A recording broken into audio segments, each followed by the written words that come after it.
उसे किसी तत्काल क्षणिक लाभ के लिए किसी तुच्छ देवता की पूजा करने की आवश्यकता नहीं रहती।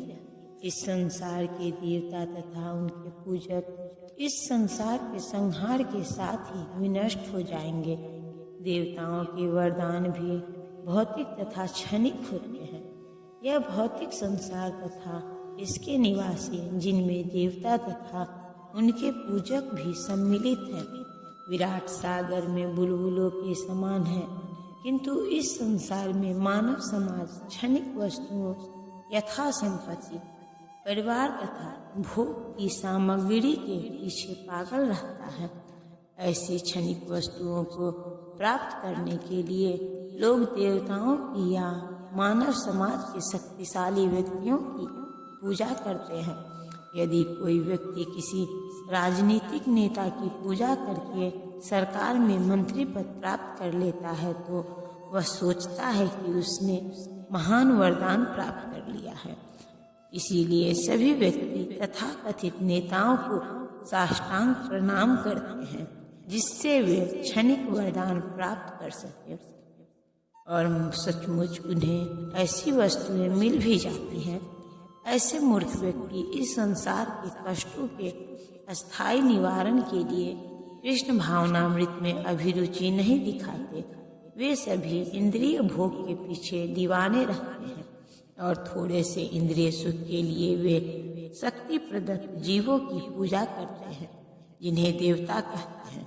यह श्लोक इंगित करता है कि विरले लोग ही कृष्ण भावनामृत में रुचि लेते हैं।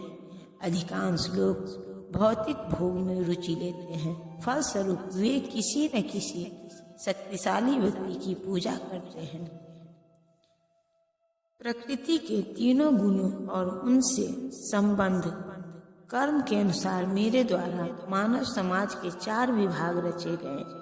यद्यपि मैं इस व्यवस्था का अनष्ठा हूँ, किंतु तुम यह जान लो कि मैं इतने पर भी अव्यय करता हूँ। भगवान प्रत्येक वस्तु के स्रष्टा हैं। प्रत्येक वस्तु उनसे उत्पन्न है, उनके ही द्वारा पालित है और प्रलय के बाद प्रत्येक वस्तु उन्हीं में समा जाती है।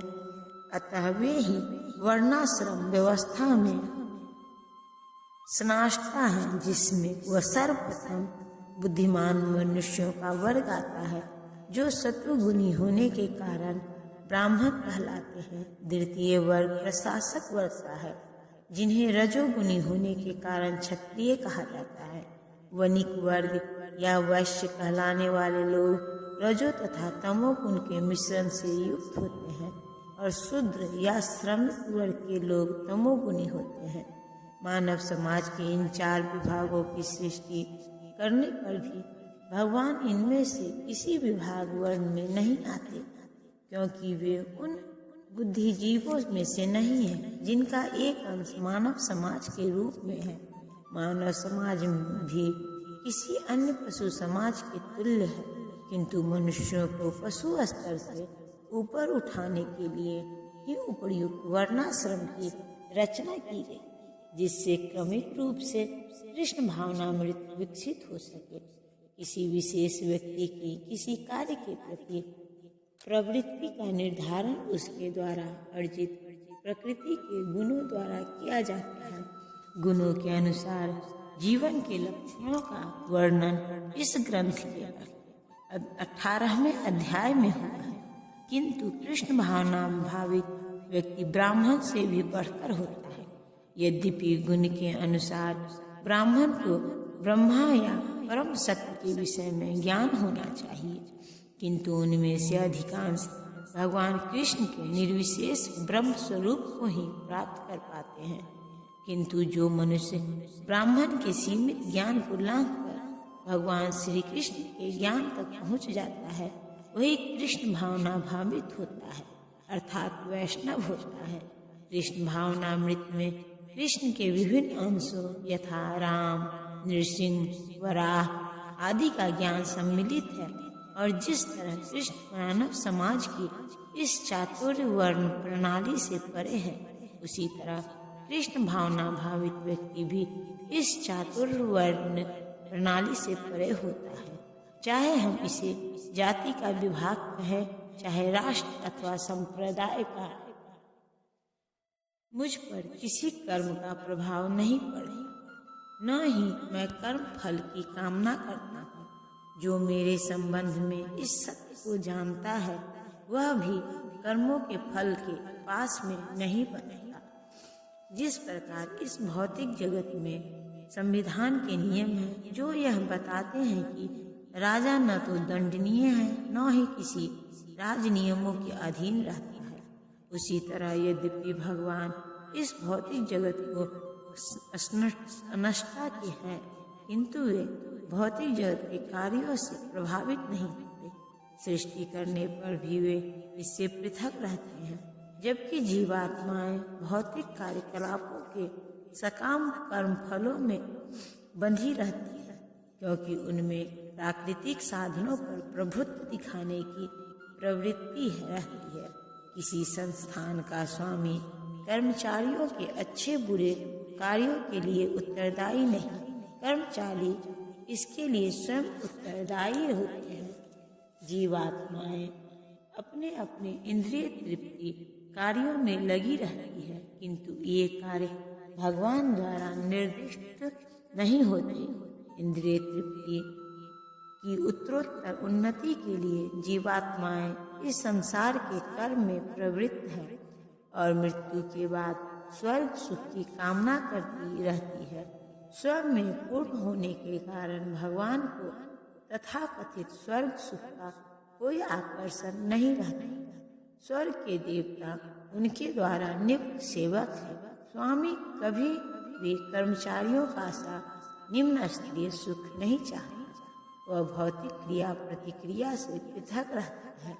उदाहरणार्थ, पृथ्वी पर उगने वाली विभिन्न वनस्पतियों के उगने के लिए वर्षा उत्तरदायी नहीं है। यद्यपि वर्षा के बिना वनस्पति नहीं उग सकती। वैदिक स्मृति से इस तथ्य की पुष्टि इस प्रकार होती है। भौतिक सृष्टि के लिए भगवान ही परम कारण है।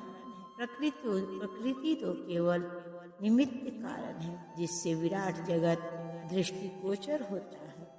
प्राणियों की अनेक जातियां होती हैं, यथा देवता, मनुष्य तथा निम्न पशु, और ये सब पूर्व शुभाशुभ कर्मों के फल भोगने को बाध्य हैं।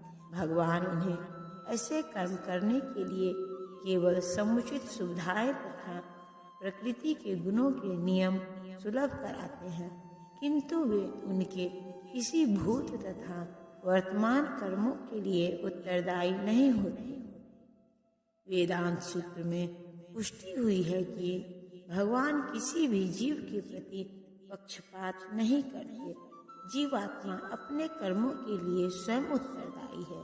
भगवान उसे प्रकृति अर्थात बहिरंगा शक्ति के माध्यम से केवल सुविधा प्रदान करने वाले हैं।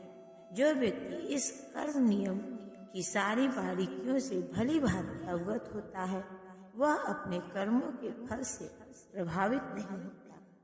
दूसरे शब्दों में, जो व्यक्ति भगवान के इस दिव्य स्वभाव से परिचित होता है, वह कृष्ण भावनामृत में अनुभवी होता है, अतः उस पर कर्म के नियम लागू नहीं होते।